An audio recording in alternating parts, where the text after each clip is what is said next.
Good morning students. आप सभी को अपना जो लेसन चल रहा है उपनिवेशवाद और देहात, इसमें हमने कल पढ़ा था कि जमींदार जो हैं वो राजस्व राशि के भुगतान में असमर्थ क्यों हुए।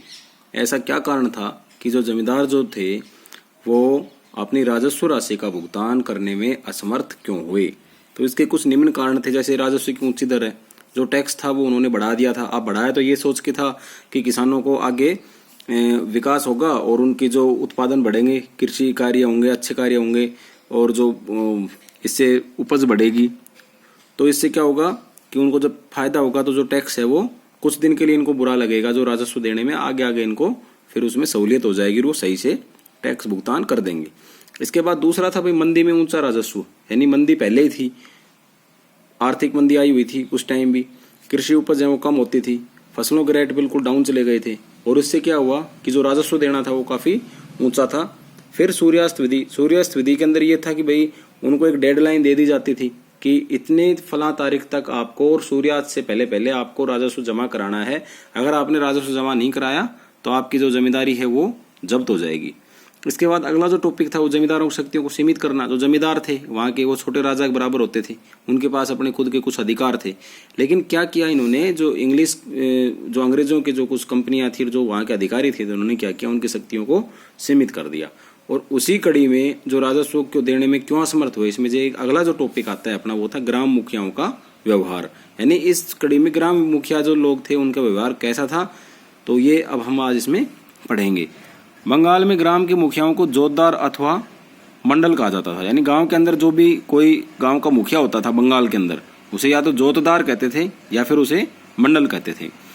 यह काफी संपन्न किसान थे। क्या थे ये? काफी संपन्न किसान, ब्रैकेट के अंदर रैयत है। रैयत का मतलब क्या है? किसान से ही होता था। अतः आर्थिक व सामाजिक दोनों स्तरों पर यह गांव में प्रभावशाली वर्ग था, आर्थिक रूप से भी और सामाजिक रूप से भी। सामाजिक दृष्टि और आर्थिक दोनों क्षेत्रों में ये काफी संपन्न वर्ग था। कुछ गरीब किसान इनके प्रभाव में होते थे। इस संपन्न ग्रामीण वर्ग का जमींदारों के प्रति व्यवहार काफी नकारात्मक रहता था। जब जमींदार का अधिकारी, जिसे सामान्यतः अमला कहा जाता था, गांव में लगान एकत्रित करने में असफल रहता और जमींदार सरकार को भुगतान न कर पाता तो जोतदारों को बड़ी खुशी होती थी। जमींदारों का कष्ट उनके लिए खुशी का स्रोत था। यानी जो जोतदार जो लोग थे वो ये सोचते थे कि जो जमींदार है वो फसल का जो राजस्व है वो जमा नहीं कर पाया। अब जब जमा नहीं कर पाया तो वो क्या होगा कि भाई इनकी जो शक्तियां थी जमींदारों की वो तो सीमित हो गई थी पहले से ही। अब शक्तियां सीमित होने के कारण इनकी जो कुछ जमीन है उनको हड़प ली जाती थी, किनके द्वारा? जोतदारों के द्वारा या फिर उन अधिकारियों के द्वारा। परंतु कई बार ऐसा होता था कि संपन्न रैयत, यानी जो संपन्न किसानों जानबूझकर भी जमींदारों के कष्ट उनके लिए खुशी का स्रोत होता था। कई बार तो फसल अच्छी न होने या फिर फसल के अच्छे दाम न मिल पाने के कारण किसान लगान नहीं चुका पाते थे। परंतु कई बार ऐसा भी होता था कि जो संपन्न रैयत है वो जानबूझकर समय पर जमींदार को लगान भुगतान नहीं करते थे। दोनों ही अवसरों पर जमींदार मुसीबत में फंसता था। जैसा कि बताया गया है कि उसकी काफी शक्तियां सीमित कर दी गई थी। जब वह आसानी से बाकीदारों के विरुद्ध शक्ति का प्रयोग भी नहीं कर सकते थे, वह बाकीदारों के विरुद्ध न्यायालय में तो जा सकते थे, परंतु न्याय की प्रक्रिया इतनी लंबी थी कि वर्षों चलती रहती थी। इसका एहसास इस तथ्य से किया जा सकता है कि अकेले वर्धमान जिले में सन 1798 में 30,000 से अधिक मुकदमे बाकायदारों के विरुद्ध लंबित थे। अब इसका मतलब ये है कि जो ग्राम मुखिया जो लोग थे उनका जो व्यवहार था जोतदारों का वो काफी अच्छा नहीं था। तो उसमें क्या हुआ कि इसमें क्या होता था, जैसे जो किसान या रैयत है वो लगान या तो जानबूझकर नहीं देते थे या कई बार ऐसी मुसीबत हो जाती थी कि जिसके कारण, जैसे मान लो फसल अच्छी नहीं हुई या उसको अच्छे पैसे नहीं मिले, इसके कारण वो जमींदारों को जो राजस्व है वो नहीं चुका पाता था।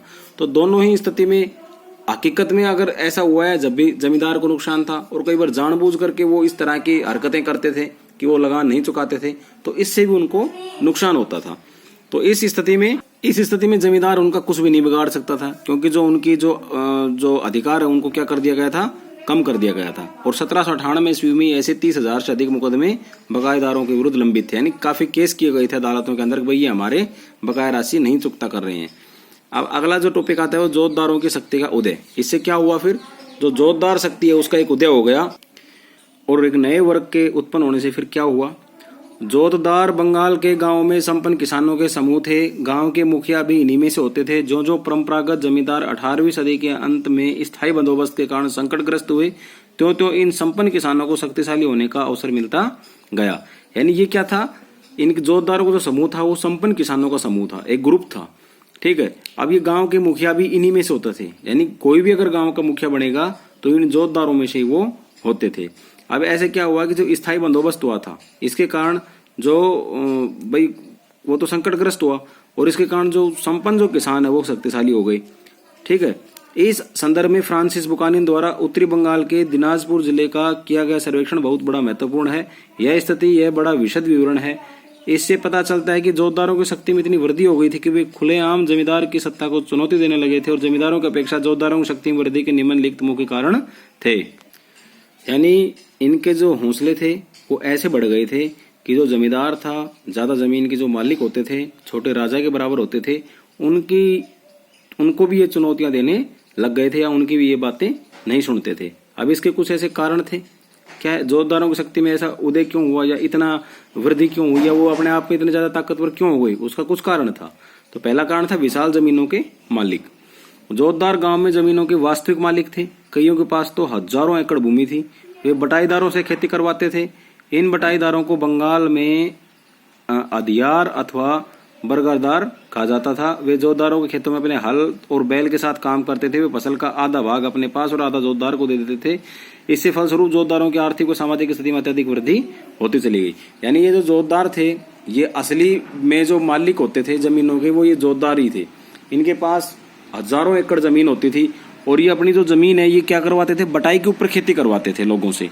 तो बटाईदार जो होता था वो आधी खेती यानी आधी पैदा इनको दे देते थे और जो आधी बचती थी उसमें से फिर वो राजस्व भी देना होता था, टैक्स भी देना होता था, जमींदार को भी देना होता था और वो सारा कुछ वो करते थे। तो इससे क्या हो गया, जो जोतदार जो थे उनके पास इकट्ठा जो आधा हिस्सा जाता था उससे वो काफी धनवान बनते चले गए और इससे इनकी जो सामाजिक और आर्थिक जो ताकत थी इसमें भी बढ़ोतरी होती चली गई थी।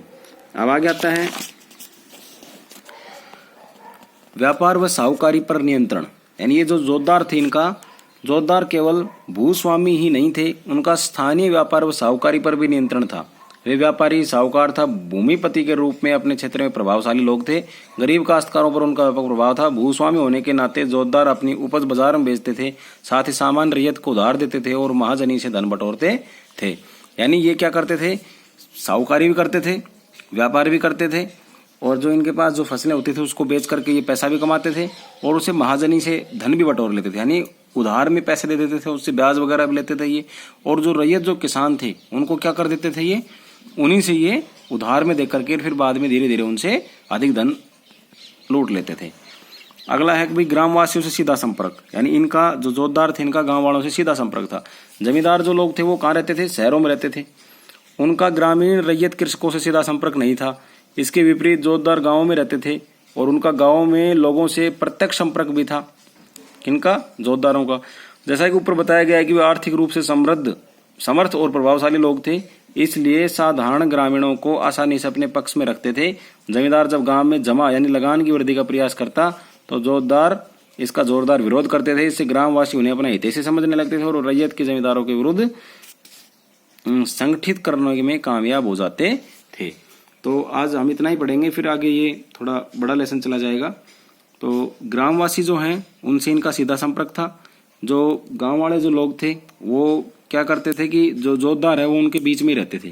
जो जमींदार है वो शहरों में रहता था और कभी जैसे उन्हें राजस्व में अगर उन्होंने वृद्धि कर भी दी तो जोतदार है वो रैयत यानी किसानों के पक्ष में आवाज उठाते थे। इससे किसान क्या समझने लगे कि भाई ये तो हमारे अपने हितैषी हैं और धीरे धीरे उनको उन्होंने अपने पक्ष में कर लिया था और पक्ष में होने के कारण क्या हुआ, फिर उनकी ग्रामवासियों से सीधा संपर्क बनता चला गया था। अब आगे जो कुछ और जो पॉइंट्स हैं जैसे राजस्व भुगतान जानबूझकर विलंब करना और नीलाम जमीन की खरीद करना, ये कुछ इनके और 2 पॉइंट्स हैं, इनको हम कल के पार्ट में पढ़ेंगे।